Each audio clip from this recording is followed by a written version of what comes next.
ನಾನಿವಾಗ ತೋರಿಸ್ತಿರೋದು ಬನ್ನೇರುಘಟ್ಟ ಝೂ ಇಂದ ಇವಾಗ ನಡ್ಕೊಬರೋದಾದರೆ ಬನ್ನೇರುಘಟ್ಟ ಸರ್ಕಲಿಂದ 1.8 ಕಿಲೋಮೀಟರ್. ಹಾಗೆ ನಾವು ನಡ್ಕೊಂಡೇ ಬಂದ್ವಿ, ಯಾಕಂದರೆ ತುಂಬ ಬಸ್ಸು ರಶ್ ಇತ್ತು. ಹಾಗೆ ನಡ್ಕೊಂಡು ಬರೋ ರೋಡಲ್ಲಿ ಈ ರೀತಿ ಇದೆ. ಹಾಗೆ ಈ ರೀತಿ ತುಂಬ ಸಣ್ಣ ಸಣ್ಣ ಜಾತ್ರೆ ಅಂಗಡಿಗಳು ಇದೆ. ಜಾತ್ರೆ ಅಂಗಡಿಗಳಲ್ಲಿ ಸ್ವಲ್ಪ ರೇಟು ಹಾಗೆ ಜಾತ್ರೆನೇ ಸ್ವಲ್ಪ ಜಾಸ್ತಿನೇ ಇರುತ್ತೆ. ಹಾಗೆ ಇಲ್ಲಿ ನೋಡಿದರೆ ಎಂಟ್ರೆನ್ಸ್ ಈ ರೀತಿ ಇದೆ, ಫುಲ್ ಶಾಪ್ಸ್ ಇದೆ. ಹಾಗೆ ಬೇಕಾದರೆ ಸ್ನ್ಯಾಕ್ಸ್ ಏನಾದರೂ ತಿಂದ್ಕೊಂಡು ಒಳಗಡೆ ಹೋಗ್ಬೋದು. ಪ್ಲಾಸ್ಟಿಕ್ ಯೂಸ್ ಇಲ್ಲ ಅಲ್ಲಿ. ನಿಮ್ಮ ಲಗೇಜ್ ಏನಾದರೂ ತೊಗೊಬಂದಿದ್ರೆ ಅಲ್ಲಿ 15 to 20 ರುಪೀಸ್ ಕೊಟ್ಬಿಟ್ಟು ಲಗೇಜ್ ಕ್ಯಾರಿಯರ್ನ ಇಟ್ಟು ಹೋಗೋ ವ್ಯವಸ್ಥೆ ಕೂಡ ಇದೆ. ಹಾಗೆ ಒಳಗಡೆ ಹೋಗ್ತಾ ಇದ್ದರೆ ಈ ರೀತಿ ಸೆಕ್ಯೂರಿಟಿ ಗಾರ್ಡ್ಸ್ಗಳಿಂದ ಹೀಗೆ ಒಳಗಡೆ ಎಂಟ್ರಿ ಇರುತ್ತೆ. ಹಾಗೆ ಟಿಕೆಟ್ ಬಂದುಬಿಟ್ಟು per person 100 rupees for walking. ಏನಾದರೂ ಸಫಾರಿ ಆದರೆ 350 ರುಪೀಸ್ ಇರುತ್ತೆ. ಹಾಗೆ ಎಂಟ್ರೆನ್ಸಲ್ಲಿ ತುಂಬ ಚೆನ್ನಾಗಿ ಡೆಕೋರೇಷನ್ ಎಲ್ಲ ಮಾಡಿದ್ದಾರೆ. ಹಾಗೆ ತುಂಬಾ ರಶ್ ಇರುತ್ತೆ. ಅಂದರೆ ನಾವು ಹೋಗಿದ್ದಾಗ ರಶ್ ಇದೆಯೋ ಇಲ್ಲ ಯಾವಾಗಲೂ ರಶ್ ಇರುತ್ತೋ ಅಂತ ನನಗೆ ಗೊತ್ತಿಲ್ಲ. ಆದರೆ ನಾನು ಹೋಗಿದ್ದ ತುಂಬಾ ರಶ್ ಇತ್ತು. ಎಷ್ಟು ರಶ್ ಅಂತ ಅಂದರೆ ದೊಡ್ಡ ಜಾತ್ರೆ ಅಷ್ಟು ರಶ್ ಇರುತ್ತೆ. ಅಷ್ಟೊಂದು ಜನ ಜಂಗಳಿ ನೋಡಿ, ಎಷ್ಟು ದೊಡ್ಡ ಕ್ಯೂ ಹಚ್ಚಿದ್ದಾರೆ ಸಫಾರಿಗೆ ಹೋಗೋಕ್ಕೆ. ಅಲ್ಲಿ ನಿಂತ್ಕೊಂಡು ಲೈನ್ ಹಚ್ಚೋಕ್ಕಿಂತ ಒಂದು ರೌಂಡ್ ಓಡಾಡಿಕೊಂಡು ಆರಾಮಾಗಿ ಪ್ರಾಣಿಗಳನ್ನ ನೋಡಿಕೊಂಡೇ ಮನೆಗೆ ಹೋಗ್ಬೋದು. ಅಷ್ಟು ಕ್ಯೂ ಇದೆ ಅಲ್ಲಿ. ಆ ಕ್ಯೂ ನೋಡಿಬಿಟ್ಟೆ ಸಾಕಾಯಿತು ನನಗೆ. ನೀವೇ ನೋಡಿ ಇನ್ನೊಂದು ಸಲ ಎಷ್ಟು ದೊಡ್ಡ ಕ್ಯೂ ಅಂತ ಅಂದ್ಬಿಟ್ಟು. ಇಷ್ಟು ದೊಡ್ಡ ಕ್ಯೂ ಅಲ್ಲಿ ಎಷ್ಟು ತನಕ ವೇಟ್ ಮಾಡ್ತೀರಾ ಹೇಳಿ ಬಿಸಿಲಲ್ಲಿ? ಅದ್ರ ಬದಲು ಈ ರೀತಿ ಎಕ್ಸ್ಪ್ಲೋರ್ ಮಾಡ್ಕೊತ ನಡ್ಕೊಂಡು ಹೋಗೋದು ಎಷ್ಟೋ ಬೆಟರ್. ಆದರೆ ತುಂಬಾ ಬಿಸಿಲಿರುತ್ತೆ. ಬೆಳಗ್ಗೆ ಮುಂಚೆ ಹೋದರೆ ಎಷ್ಟು ಚೆನ್ನಾಗಿರುತ್ತೆ ಅನಿಸುತ್ತೆ. ನೋಡಿ, ಜಿರಾಫೆ ಇದೆ, ಎಷ್ಟು ಚೆನ್ನಾಗಿದೆ ಅಂತ ಅಂದ್ಬಿಟ್ಟು. ಉದ್ದ ಕುತ್ತಿಗೆಯ ಒಂದು ಜಿರಾಫೆ.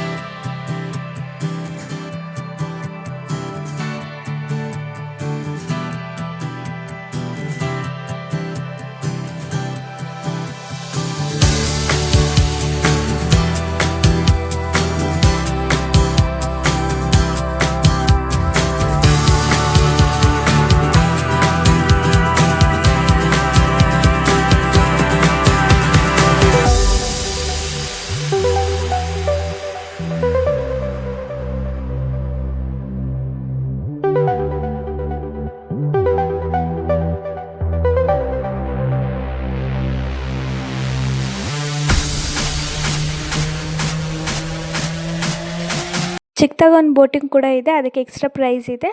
ಆರಾಮಾಗಿ ಎಕ್ಸ್ಪ್ಲೋರ್ ಮಾಡ್ಬೋದು.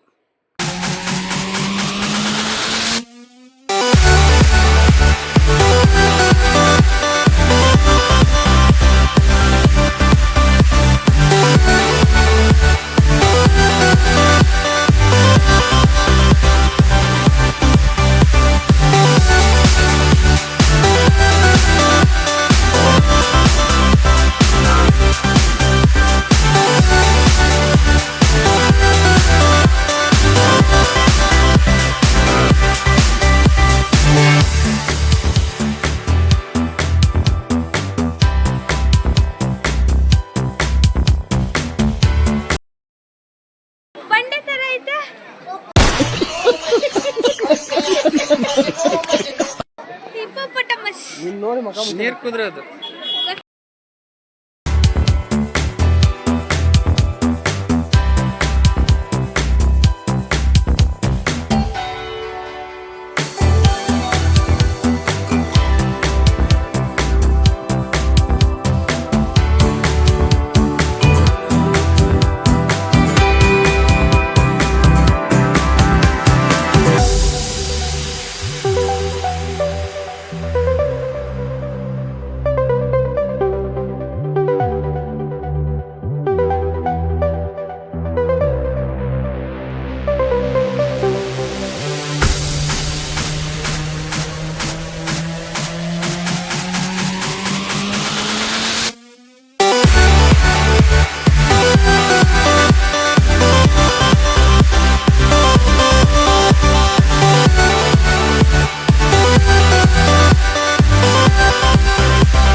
ಟಿಕೆಟ್ ಆನ್ಲೈನಲ್ಲೂ ಬುಕ್ ಮಾಡ್ಬೋದು, ಲೈನಲ್ಲಿ ನಿಲ್ಲೋದಕ್ಕಿಂತ. ತುಂಬಾ ಖುಷಿ ಆಯಿತು ನೋಡಿಬಿಟ್ಟು. ತುಂಬ ದೊಡ್ಡದಾಗಿದೆ Bannerghatta zoo.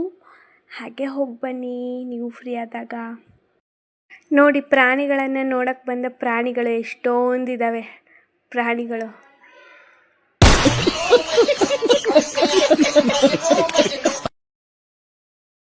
Okay bye, next ವಿಡಿಯೋದಲ್ಲಿ ಸಿಗೋಣ.